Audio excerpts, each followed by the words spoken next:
Welcome to This Explainer. Okay, so we all know that absolutely distinct thrill of, beating the system and scoring a bargain. There's this very real, very potent dopamine hit that comes with feeling like you found the ultimate discount and kept a little extra cash in your pocket. I mean, it feels like a small victory in a world that's just constantly asking for our money, right?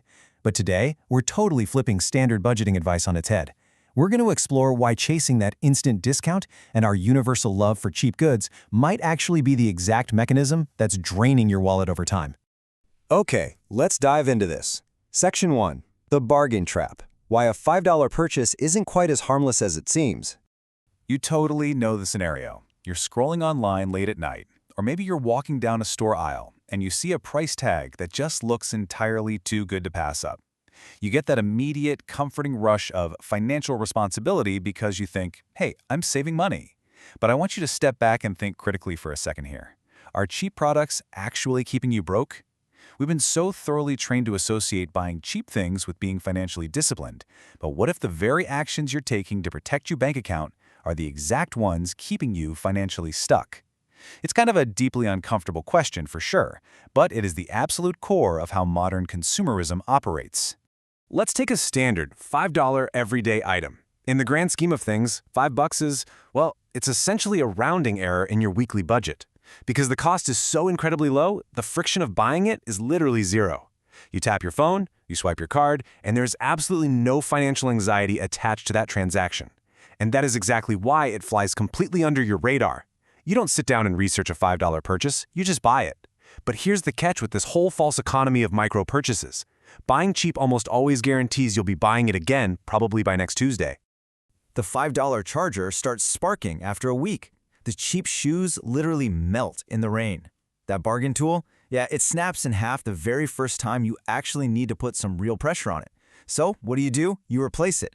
And then that one breaks. And you replace it again. When you buy these ultra-cheap items, you aren't actually buying a functioning product. You're blindly subscribing to a wildly frustrating replacement cycle. You find yourself trapped on this endless treadmill of planned obsolescence, where the manufacturers consistently win and you lose. And you're not just losing your money, you're losing your time and your patience too. Section 2. The Hidden Math. The true cost of replacing cheap items. Now, when we actually stop and look at the numbers, the math behind this replacement treadmill is frankly shocking. And this brilliantly illustrates what's going on. Those repeated, small, seemingly insignificant cheap replacements, they quickly and quietly compound. Suddenly, buying that inferior item over and over again totals up to a whopping $120. Now compare that directly to a one-time high-quality purchase that would have cost you just $60 on day one. You are effectively paying double the price for the absolute privilege of being inconvenienced. The financial damage is heavy, and honestly, the most dangerous part is that it's designed to happen right under your nose. Being cheap just isn't always being smart. Modern retail has aggressively conditioned us to mistake a low price tag for savvy consumerism. The entire industry gamifies the sale to make you feel highly intelligent for finding the absolute lowest possible number. But when you factor in time, durability, and the sheer mental energy required to constantly order, return, and replace broken goods, it reveals a pretty harsh truth. The cheap route is often the most reckless and foolish choice you can make for your long-term bank account. Which brings us to Section 3, the Boots Theory, a framework for understanding everyday spending. So this dynamic actually has a formal name. It's called the Boots Theory, and it highlights a massive, often invisible systemic disadvantage in how our society prices basic needs. The concept basically states that people with less money often have to buy cheaper products that fail faster, and that leads them to spend substantially more over time than someone who could just afford the better version once. If you only have a little bit of money today, well, you're forced to buy the inferior product just to get by. And because it inevitably fails faster, you're penalized for your initial lack of funds by having to buy it again and again. It's essentially a poverty tax. It demonstrates just how incredibly expensive it actually is to not have capital up front. It's a complete inversion of how we traditionally think about budgeting and financial planning, right? We just assume the lower price is the protective choice. So the crucial point is the deep irony here. The decision made specifically to save capital, the cheaper option, quietly morphs into your most expensive long-term liability. Meanwhile, the decision that requires more money up front, the expensive option, actually acts as a protective asset for your future budget, basically shielding you from years and years of replacement costs. Moving into Section 4, the real price. changing how you look at the price tag. So how do we fix this? To break this cycle, we have to fundamentally reframe our entire buying process and rewire our immediate reactions.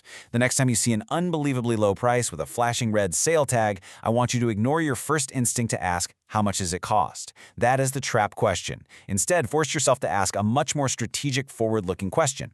How many times will I have to buy this? That single cognitive shift instantly destroys the hypnotic illusion of the bargain, and it brings you right back to reality.